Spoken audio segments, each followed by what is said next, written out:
directors of London Has Fallen and the writer of Peppermint comes Replicas, a new sci-fi thriller that stars Keanu Reeves as a scientist. That's very important, because it's not like that never worked before.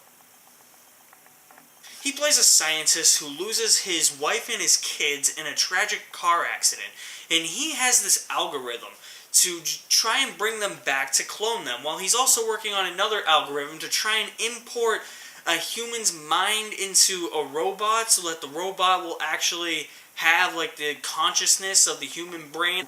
Keanu Reeves as a lead actor works in some things. When he's given a role like this, he does not work.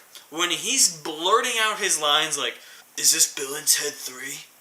Whoa, man. Cool. Let's do it again. I look like I belong in Point Break.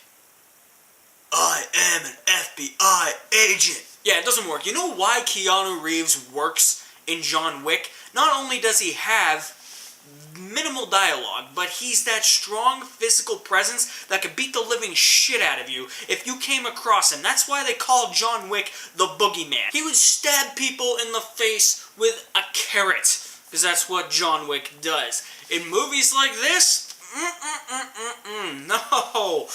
As a matter of fact, the acting in general is awful. Alice Eve is a robot. I don't know how the director went with some of these takes for the acting. John Ortiz plays like this corporate company guy who's the head of this company that Keanu Reeves works for, and he's really stale too. The acting is just so stale. Like, again, why hire Keanu Reeves when he's just gonna be like, I can't show any emotion. Like, it boggles my mind. You would at least think that some fun, energetic, maybe some sci-fi that gets you to think a little bit would make up for that, right? No! This movie is one of the most boring movies I have seen in a long time. It's one of the worst movies I have seen in a long time. It's one of the worst movies ever made, period. There is so little tension in this movie. There's not a lot of build up to that tension either, just when it feels like it's getting to that tension. By the time the third act rolled around, I didn't give a shit anymore. Like, I didn't care. I'm like, I don't care about these characters.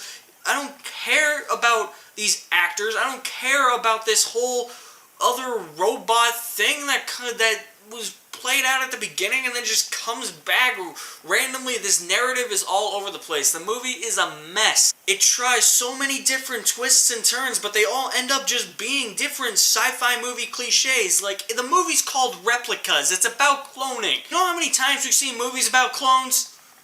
So many. It's so tired and true at this point. Why don't you try something original with sci-fi and don't make it super freaking boring?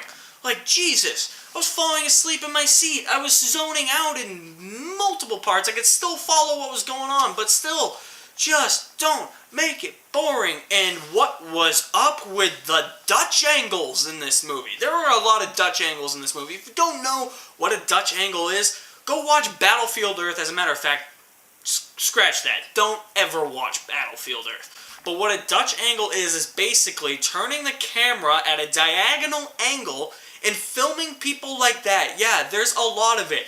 Check out the first Thor movie. There's quite a bit of it in Thor, but there's so much in Battlefield Earth. If you hate Dutch angles, this movie is just gonna annoy you. It will annoy you to a T. If you thought that was annoying in Thor, the Dutch angles in Thor are like a walk in the park compared to this. And the CGI, I can't even. It's 2019, it shouldn't look that bad. Yeah, the robot, he's literally moving, he's like...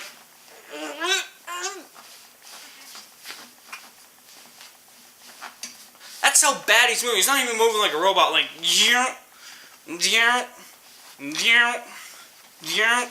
CGI looked like it was from 1989. Was this movie secretly written in like 1990 and then shelved for 30 years, and then some studio executive, probably in a suit, at his desk, was brushing off a bunch of scripts and saw this movie and he was like, oh yeah, that movie, let's make that. Because that's honestly what it feels like. It feels like this movie was just in development hell for like 30 years. Replicas was a colossal waste of time. Terrible acting, way too many Dutch angles, characters you don't care about, barely any tension or stakes in this movie, and it felt like just something that was in complete development hell for a while. This is a January movie at its core, Alright, I'm gonna stop. I can't talk about this movie anymore. I'm gonna give Replicas its death sentence, which is a fat fucking F. Forget about it! Yes, forget about it. I'm serious. I'm gonna find a way to make sure that this movie's on my top 10 worst of the year list. And we're only 2 weeks into January. Why didn't this and Escape Room just switch release dates? Why didn't Escape Room come out this week? Like, that was the first week of January. This is a first week of January movie.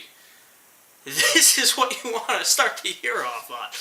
Oh my god. Don't see Replicas, please. Do not waste your time. Do not waste close to 2 hours of your time watching Replicas. I will leave my link to my website in the description below. There you can find all my links to my social media accounts. Thank you for watching my review of Replicas. Hopefully you're not inclined to go see it. My name is Alex Madden, and I'll catch you on the flip side.